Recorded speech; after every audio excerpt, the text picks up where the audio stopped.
before and after video, before on the left, after on the right, and we'll do a quick recap of the three things we were looking at, which was eliminating the overstride, increasing the leg cycle, so increasing the heel lift, which will get the glutes and the hamstrings working, and looking at the use of the arms. So if we look at the, first of all, the overstride. So overstride is when we're reaching ahead of our centre of gravity. So that initial contact was with the rear part of the heel.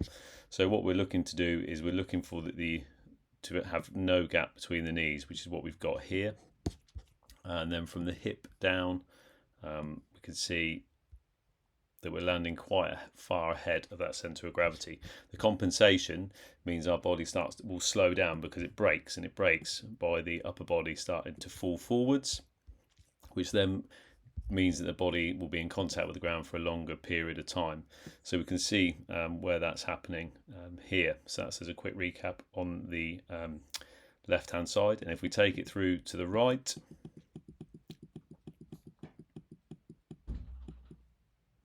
and we've got the same on that side as well. Okay, so we had that overstride. What we also started to have on the right side was leading with more of a longer, straighter limb. So that would mean it'd be difficult to get momentum. It's inefficient because we're spending longer on the ground than we would require to do. So if we look at where we are afterwards, after the 6 sessions, just take those lines out, and we'll play it through.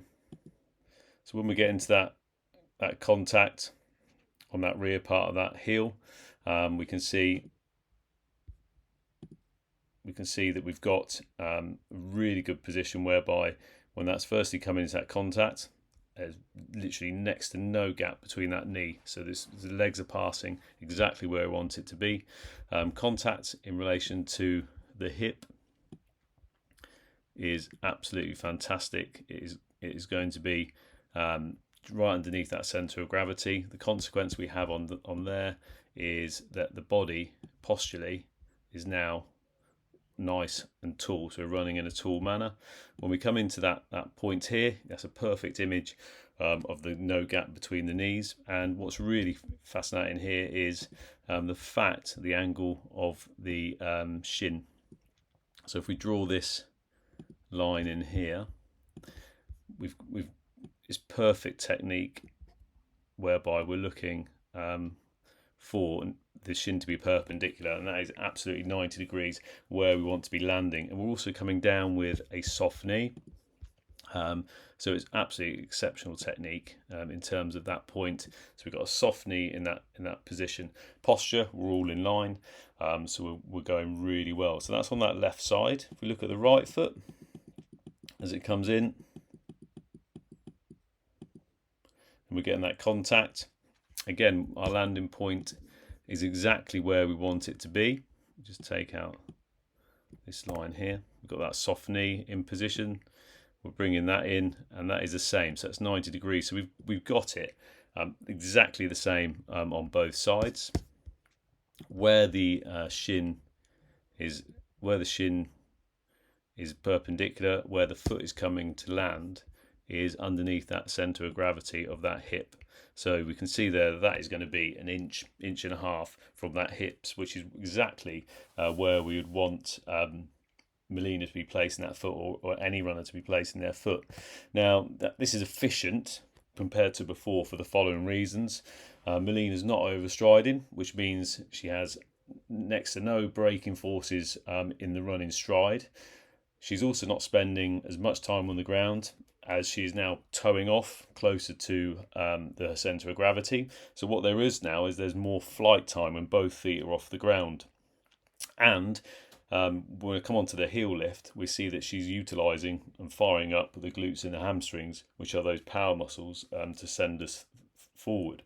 So that's all going to make sure that she is running efficiently and putting only 2 to 3 times her body weight through the running motion. So that's really excellent improvement on eliminating the overstride on both sides. Now, if we look at heel lift, and before we go and look at heel lift, we look at the angle of the shin before. We made that was 80 degrees, so increase that 10 degrees absolutely superbly well. Now, if we look at the heel lift, we get to mid-swing phase, we identified that Melina had her heel below the knee crease. So why that's a problem in terms initially is because the foot is going to be in contact with the ground sooner in the leg cycle than we would like it to be. And in terms of the heels, we want the heels to come up to a point that is at knee crease level, because then that wields a shorter lever. That means rather than having a long lever, we're reaching out, we're going to make that correction to place it underneath our hips, which she has done absolutely brilliantly. So that was the left side. If we look at the right side, we come to mid swing, and we had the right foot coming a smidge higher, but it was pretty much the same level. So let's have a look at where we are afterwards. When we get into that mid swing phase, we've now, because we get that nice extension of the hip, okay, we've now got the heel coming up to glute level, which is a really good position to be, because that's firing up the glutes and the hamstrings, the muscles that propel us through. So that's high on that left side. If we look at the right side, as it comes in, you can see it's funny, it comes in momentum, comes right up, and again to that point where we were higher on the right, and we're up to definitely up to glute level. So that's a really good improvement on the heel lift, on the heel cycle.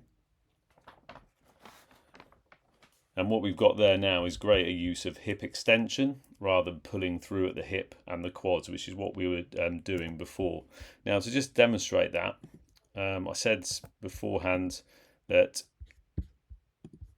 a low heel means you're in contact with the ground a lot sooner in the leg cycle. If we look at the picture that she's now drawing, before, it's very, you can see it's low by the shape that we're going to put in here, this egg, this rugby ball style shape.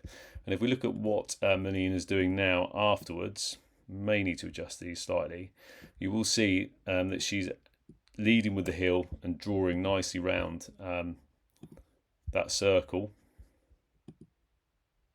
around the circumference of it, and the toeing off is a lot closer to the body. So if we play that through, we just take the speed down, you can see there drawing nicely round, whereas before, so good before, it's leaving the ground straight back in contact. There's next to no flight time. After, we're drawing round that circle, leading with that heel fantastically well, toes pointing down, and there's a lot more momentum to her running technique. So that's looking absolutely excellent.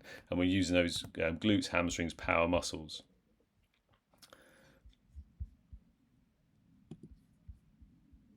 Just play that through again.